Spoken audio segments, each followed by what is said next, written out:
Narito na ang mga pinakamalalaking balita sa One North Central Luzon ngayong Martes. Bahay at chapel sa Pangasinan nasunog, isa ang patay. Sunog na bangkay ng lalaki at babae natagpuan sa loob ng isang sunog na sasakyan sa Nueva Ecija. Mga magsasaka, bangkero at mangingisda problemado rin dahil sa pagsipa ng presyo ng langis. At hiking trail at magandang view, may enjoy sa Mount Kimat, Patilao sa Ilocos Sur.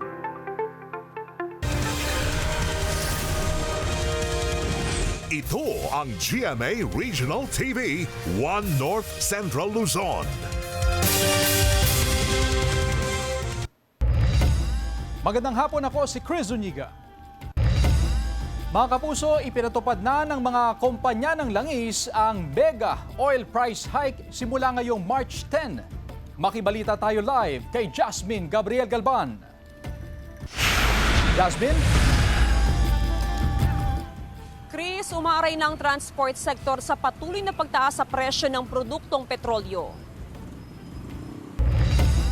Umarangkada na ngayong araw ang mega oil price hike. Utay-utay o hinati ng ilang araw ngayong linggo ang implementasyon ng oil price increase. Sinilabas na abiso ng Department of Energy, 17 hanggang 24 pesos kada litro ang taas presyo sa produktong petrolyo ngayong linggo. Bago pang oil price adjustment, marami pang motorisang humabol na nagpakarga ng petrolyo, gaya sa Lawag City kung saan maghapon ng pila sa mga gasoline station. Karamihan, nagpa-full tank ng kanilang sasakyan. Pinag-aaralan na raw ng One Pangasinan Transport Federation o OPTF ang implementasyon ng double coding sa mga pumapasadang traditional jeep sa Pangasinan. Ito ang nakikita nilang solusyon para kahit papaano ay kumita pa rin kasabay ng pagsipa sa presyo ng diesel. Sa oras na ipatupad ito, aabot sa 35% ang mababawas sa mga bumabiyahing jeep sa probinsya kada araw. Pag double coding kasi, ibig sabihin maraming jeep ang bumabiyahe. So pag nagtanggal tayo ng isang araw, siyempre alis kikita ang jeepney natin. Pati boundary hindi siya masyadong maapektuhan. Pag-adjust lang siya ng, maring design yung boundary for the meantime. Kasi pag single coding, ikot lang sila ng ikot. Okay lang kung yung crudo, yung dati pa rin, walang problema. Ngayon, iba na yung usapan ngayon. Oo. Bakit talaga ba? Yung income namin na dating mga 500, ganyan, wala na, nabawasan na naman. Tapos nagbaboundary pa kami. Ang boundary namin, 500. Tapos diesel namin, ang dating biyahe ko na 3 biyahe, nagdi-diesel lang ako ng mga 450, ganon. Ngayon, mahigit 600 na yung 3 biyahe ko na krudo. Masama naman ang loob ng ilang magsasaka sa Mangaldan, Pangasinan dahil bigo silang makabili ng petrolyo na gagamitin sa kanilang mga makinarya. Hindi raw kasi nagbebenta ang ilang istasyon kung ilalagay sa container na bitbit ng mga magsasaka. Dumayo pa raw ang ilan sa mga magsasaka sa ibang bayan para makabili ng petrolyo. Dahil sa pahirapang pagbili ng petrolyo, hindi na raw muna magtatanim ng palet mais ang ilang magsasaka sa bayan. After ng season na ito, hindi na kami magtatanim. Eh, para kaming pulubi na nagmamakaawa dyan sa mga gasoline station na bibili. Oh, syempre, kawawa rin kami. Sinisikap ng GMA Regional TV na makuhanan ng pahayag ang mga fuel station. Chris, umaasa ang transport sector sa tulong o sa assistance na manggagaling sa national government. Bagamat nakatanggap na raw ng fuel subsidy ang ilan sa mga drivers at operators noong nakaraang mga linggo, marami pa rin daw sa mga miyembro ng One Pangasinan Transport Federation ang hindi nakakatanggap ng fuel subsidy. Kaya naman makikipag-ugnayan ang OPTF sa pamunuan ng LTFRB para malaman kung ano nga ba ang plano nila pagdating sa assistance sa transport sector. Chris? Maraming salamat, Jasmine Gabriel Galban. Ipinatupad naman ng ilang kumpanya ng bus ang combined trip upang makatipid sa konsumo sa langis. Ang detalye sa report ni CJ Torida. Bilang bahagi ng fuel conservation dahil sa pagsipa ng presyo ng diesel, nagpapatupad ng combined trip o dagdag bawas na biyahe ang ilang kumpanya ng bus sa Dagupan City. Ibig sabihin, imbes na 2 bus ang tatakbo sa partikular na oras, pero kakaunti naman ang pasahero, isa na lang ang tatakbo. Pero kung marami ang pasahero tulad ng umaga at hapon, magdaragdag din ng biyahe kung kinakailangan. Bubuksan lamang din ang makina at air conditioning unit ng bus 5 minuto bago ang nakatagdang oras ng pag-alis ng sasakyan. Pero sa mga ordinary bus, tamang pag-aalaga sa sasakyan ang gagawin upang makatipid sa konsumo sa krudo. Sa mga paglilinis sa mga air cleaner para maayos yung takbo niya, sir.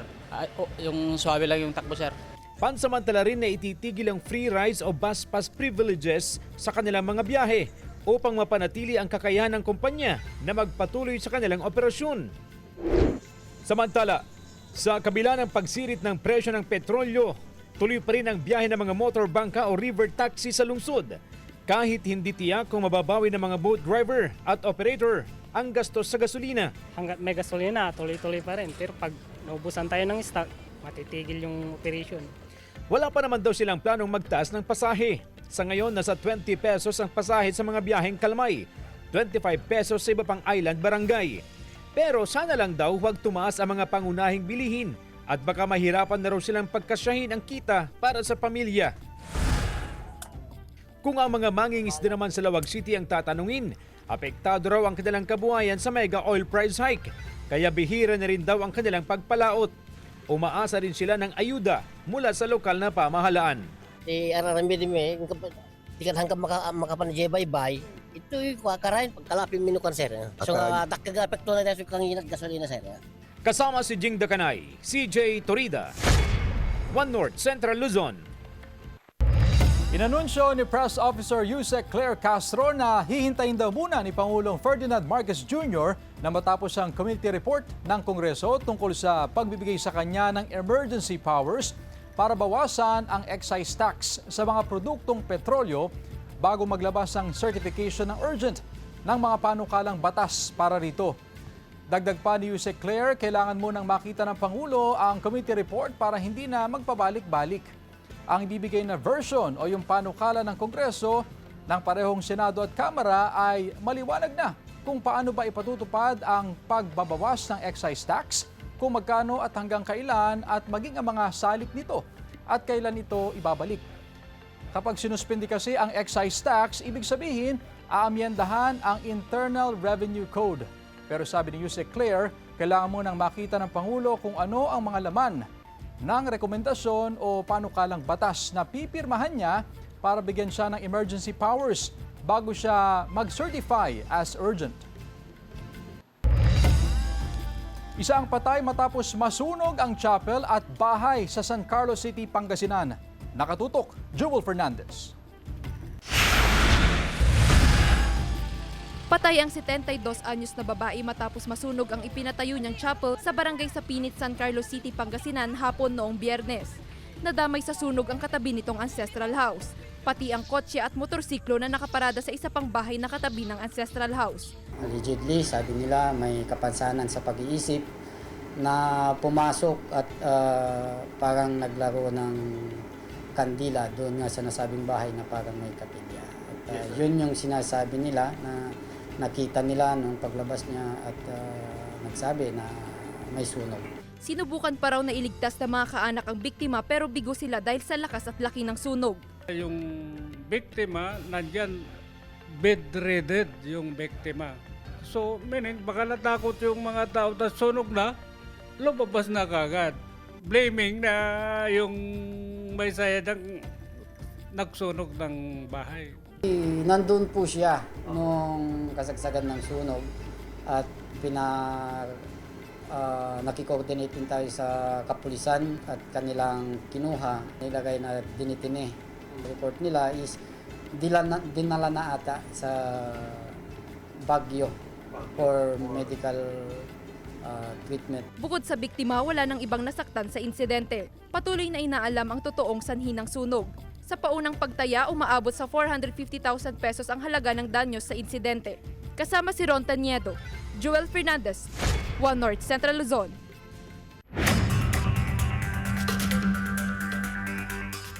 Mga sunog na bangkay ng lalaki at babae ang natagpuan sa loob ng sunog din na kotse sa Peñaranda, Nueva Ecija kahapon. Tukoy na ng pulisya ang mga biktima. Isang kawani ng gobyerno ang lalaking biktima at negosyante naman ang babaeng biktima. Pareho silang taga Palayan City. Nakitaan din ng tig-isang tama ng bala ng baril sa batok ang mga biktima. Sinabi rin ng pulisya na may person of interest na sa krimen pero hindi na nagbigay ng karagdagang detalye para sa patuloy na investigasyon. Posible umanong may kaugnayan sa negosyo ang motibo sa krimen pero nagpapatuloy pa rin ang pagkalap ng impormasyon at ebidensya ng mga otoridad. Sinisikap ng GMA Regional TV na makuna ng pahayag ang kaanak ng mga biktima. May POI na tayo doon and you will know that soon. Kilala na, pero bear with me, I cannot disclose kung ano man yung details pa kasi baka ma-compromise yung ating ginagawang follow-up operation.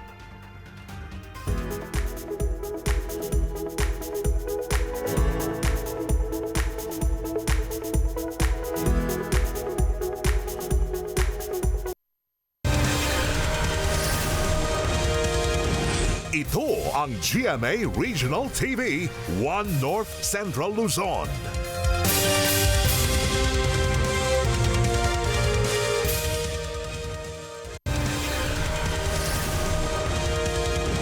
Ito ang GMA Regional TV, 1 North Central Luzon.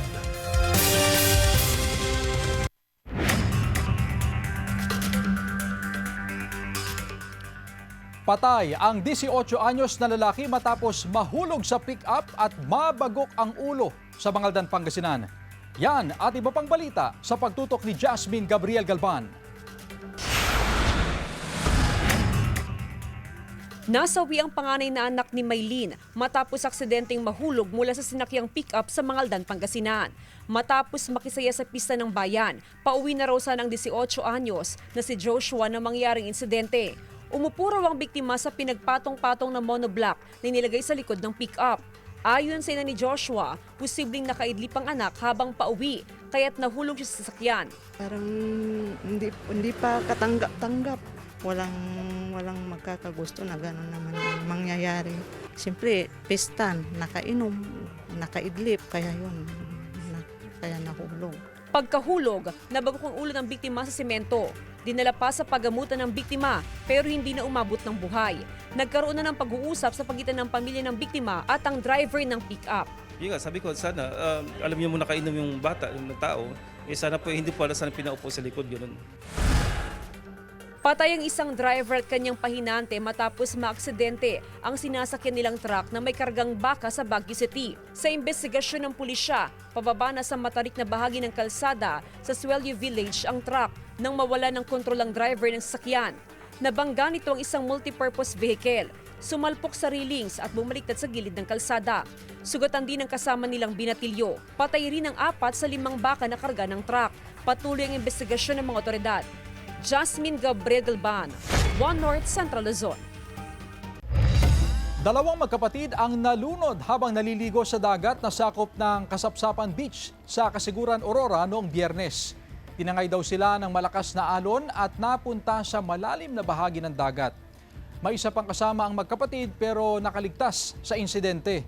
Na-rescue naman ang nakatatandang kapatid na agad dinala sa ospital. Nakita naman ang palutang-lutang na bangkay ng nakababatang kapatid kinabukasan matapos ang insidente. Wala pang pahayag ang pamilya ng mga biktima. Tiniyak ng Dagupan City LGU ang tulong sa mga naiwang anak ng nasawing OFW sa Kuwait dahil sa atake sa puso. Narito ang report. Tiniyak ng lokal na pamahalaan ng Dagupan ang agarang tulong sa mga naiwang anak ng nasawing OFW sa Kuwait na si Dorothy Viloria Tubong Pantal. Personal na nakausap ng anak ni Dorothy na si Lawrence ang alkalde ng lungsod upang ipaabot ang kanilang hinaing, lalo na ang agaran sa ng pagpapauwi sa mga labi ng kanyang ina. Nakausap na po nila si Mayor at mabibigyan po siya ng financial assistance. Aside from that, may mga youth programs naman po tayo sa Dole. Might as well give him a slot for that matter po. Bukod dyan, patuloy rin na nakikipag-ugnayan ng lokal na pamahalaan sa pamunuan ng DMW at OWA sa Region 1 upang mapabilis ang proseso ng mga kailangan na dokumento upang maiuwi sa madaling panahon ang mga labi ng OFW.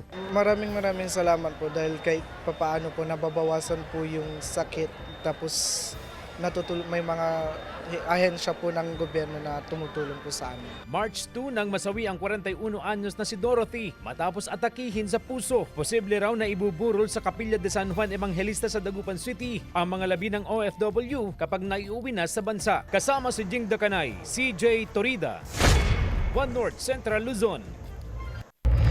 Nasa 20,000 seafarer ang stranded sa Middle East dahil sa gulo doon ayon sa International Maritime Organization ng United Nations. Dagdag pa sa bilang ang 15,000 pasahero ng cruise ship. Ayon sa IMO, handa ang organisasyon na tumulong para matiyak ang kaligtasan at kalagayan ng mga natrap na seafarer. Sa ngayon, apektado rin ng gulo ang ilang port facilities. Kaya sabi ng IMO, hirap din na matiyak na ligtas na makabababa mula sa barko ang mga seafarer para ma-repatriate sila. Sa Greece, nag-strike naman ang mga seafarer doon para manawagan na ma-repatriate ang mga kapwa nila tripulante. Hindi rin daw dapat papasukin ang mga barko sa mga pinangyayarihan ng gyera. Kinukuha pa namin ang reaksyon dito ng ating Department of Foreign Affairs at Department of Migrant Workers. Samantala, posibleng pagtaas ng animal bite cases pinaghahandaan ng Calasiao LGU. Sundan sa report.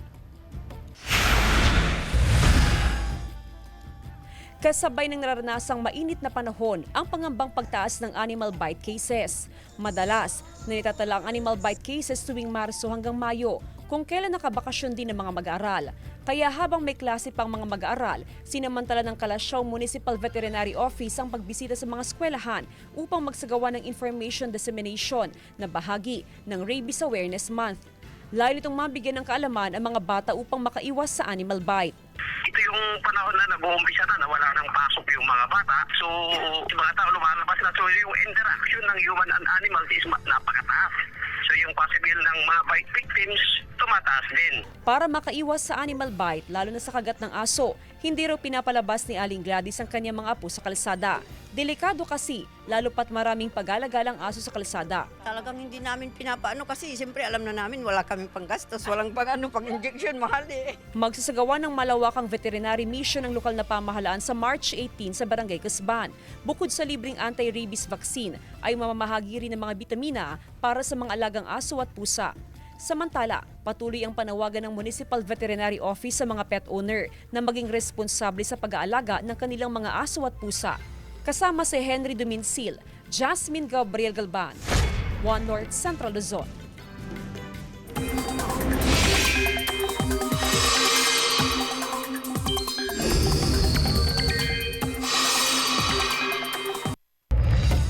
Mga kapuso, naging bagyo na yung low pressure area na minomonitor sa labas ng Philippine Area of Responsibility. Huli itong namataan bago magtanghali kanina sa layong 1,305 kilometers silangan ng Eastern Visayas. Kumikilos ito pahilagang silangan sa bilis na 10 kilometers per hour. Ayon sa Pag-asa, mababa ang tsansa nitong tumbukin ang Pilipinas pero magpapaulan ang trough o extension ng bagyo sa ilang bahagi ng bansa. Sa datos ng Metro Weather, may tsansa ng kalat-kalat at panandaliang ulan sa ilang bahagi ng Northern at Central Luzon. Posible rin ang ulan sa iba pang bahagi ng bansa.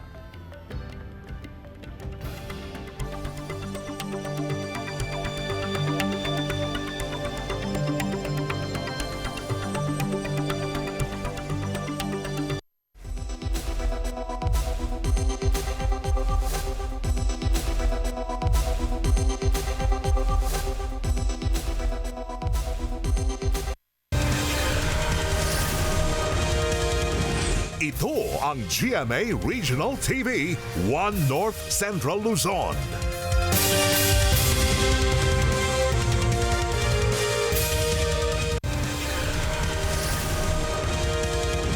Ito ang GMA Regional TV, One North Central Luzon. Nagpaalala ang Department of Foreign Affairs na bawal ang mga hindi otorisadong stamp o marka sa Philippine passport. Ayon sa DFA, mawawala ng visa o magiging invalid ang passport dahil sa mga hindi otorisadong pagbabago.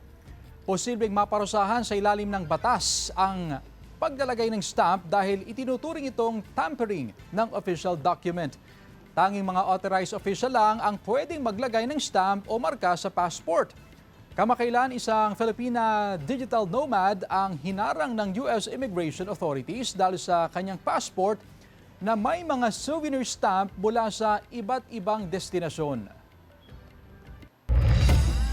Halos 53 billion pesos na emergency supplemental budget para tugunan ang mga epekto sa Pilipinas ng gulo sa Middle East isinusulong sa Senado.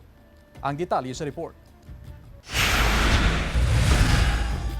Isinusulong sa Senado na aprubahan ang panukalang halos 53 billion pesos na emergency supplemental budget para tugunan ang mga epekto ng gulo sa Middle East dito sa Pilipinas. Ayon kay Senadora Risa Hontiveros, 12 billion pesos niyan ay mapupunta sa transport subsidy. Tulong daw para maibsan ang epekto ng umiiral ng big time na taas presyo sa mga produktong petrolyo. Halos 3 billion pesos naman ang ilalaan daw sa sektor ng agrikultura at hindi bababa sa 38 billion pesos ang gagawing emergency fund para sa repatriation at reintegration ng mga OFW sa Middle East na apektado ng gulo roon. Nagipag-ugnayan na raw ang tanggapan ng Senadora sa Department of Finance para sa mga posibleng pagkunan ng pondo.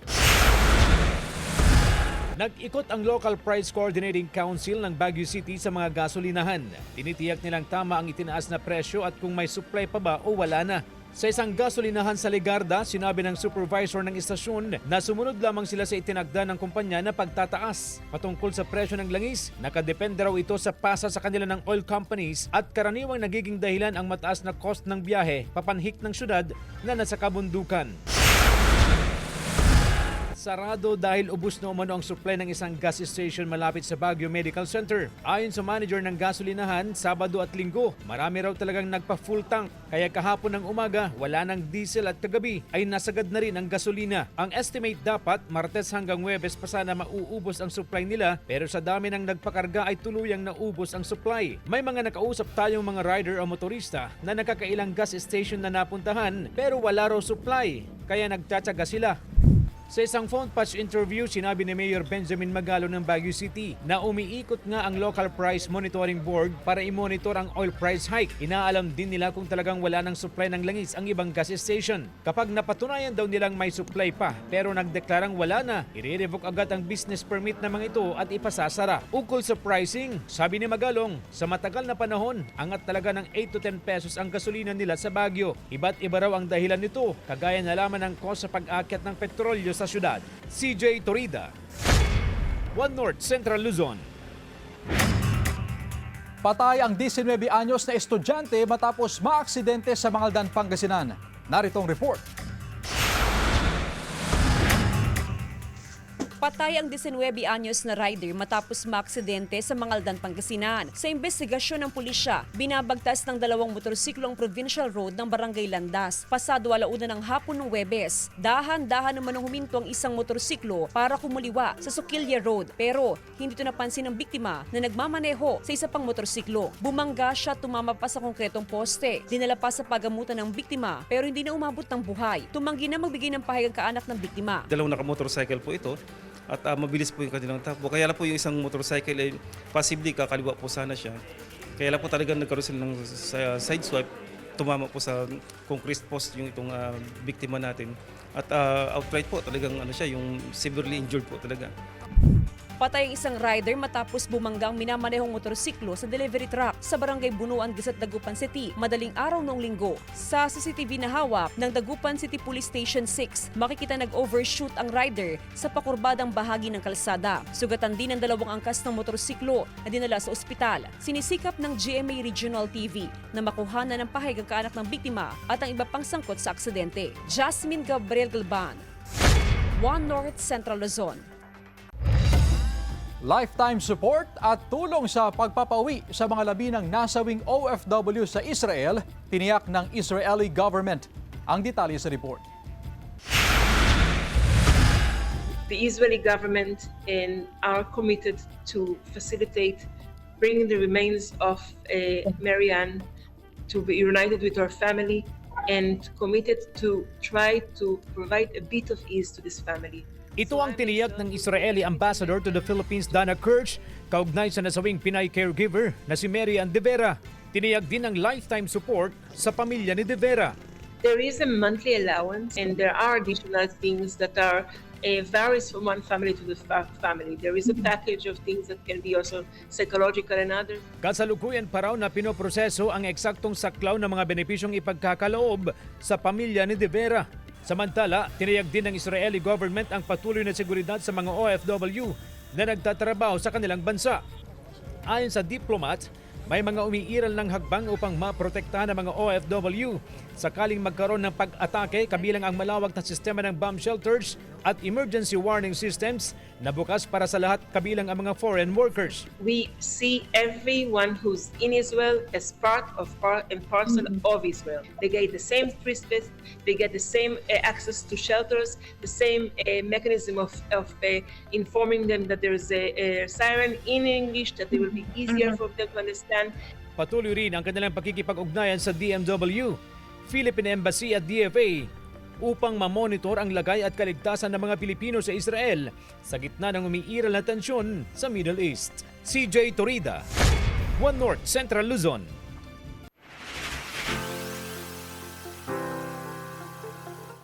Hiking trail at magandang view, may enjoy sa Mount Kimat, Patilao sa Cervantes, Ilocos Sur. Ating pasyalan sa report. Very rewarding sa pakiramdam ang mga bagay na pinaghihirapan, gaya ng isang nature adventure up north. Heto ang mini tour sa ipinagmamalaki ng Cervantes, Ilocos Sur. Welcome to Mount Kimat, Patilao. Bida riyan ang ilang hiking trail na bagamat challenging akyatin, abay sulit naman kapag narating. Pagdating kasi sa taas, mabubusog kayo sa ganda ng tanawin ng Cervantes. Hindi lang ang mata dahil perfect din sa pakiramdam. Malamig kasi ang hangin sa tuktok ng bundok na swak ngayong umiinit na ang panahon. Kung beach trip naman ang hanap mo, isama sa inyong bucket list ang Kasapsapan Beach na matatagpuan sa Kasiguran, Aurora. Bukod kasi sa crystal clear na tubig, puti at pino rin ang buhangin ng beach. Pwede rin ito sa mga mahilig mag-surf. May mga kubong pwedeng rentahan sa murang halaga. Kung tipid naman sa budget, maaaring magdala ng sariling tent. Napapaligiran ito ng berdeng kabundukan kaya't siguradong feel na feel mo ang nature. Dinarayo naman ng sunflower farm na ito sa Lawag City, Ilocos Norte. Makukulay at kasagsagan kasi ng pamumukadkad ng mga bulaklak. Malayo pa lang kitang-kita na ang napakagandang sunflowers sa lugar. Ikinatuwa naman ng barangay officials sa pagdami ng bumibisita roon dahil maganda umano ang kinalabasan ng kanilang proyekto. Balak pa raw nilang dagdagan ng fishing, boating at zipline activity ang lugar dahil nasa tabi lang ito ng ilog. Joel Fernandez, One North Central Luzon. Samantala, mapapanood niyo po ang episode na ito at iba pang pinakahuling lokal na balita sa official website ng GMA Regional TV, www.gmaregionaltv.com. Pwede rin kayo bumisita sa aming official YouTube channel, GMA Regional TV, at i-click ang subscribe button para sa pinakamaiinit na balita mula sa mga rehiyon. Nais din naming pasalamatan ang mga kapuso sa Hilaga at Gitnang Luzon, maging ang mga kapuso natin abroad. Dahil sa GMA Regional TV, local news matters. At yan ang mga pinakamalaki at pinakahuling balita sa Hilaga at Gitnang Luzon. Maraming salamat sa pagsama sa amin pati na ang mga kapuso sa ibang bansa na tumutok sa mga balita sa rehiyon. Ako po si Chris Zuniga. Kami ang GMA Regional TV, One North Central Luzon. Buong puwersa para sa mas malaking misyon at mas malawak na pagdilingkod sa bayan.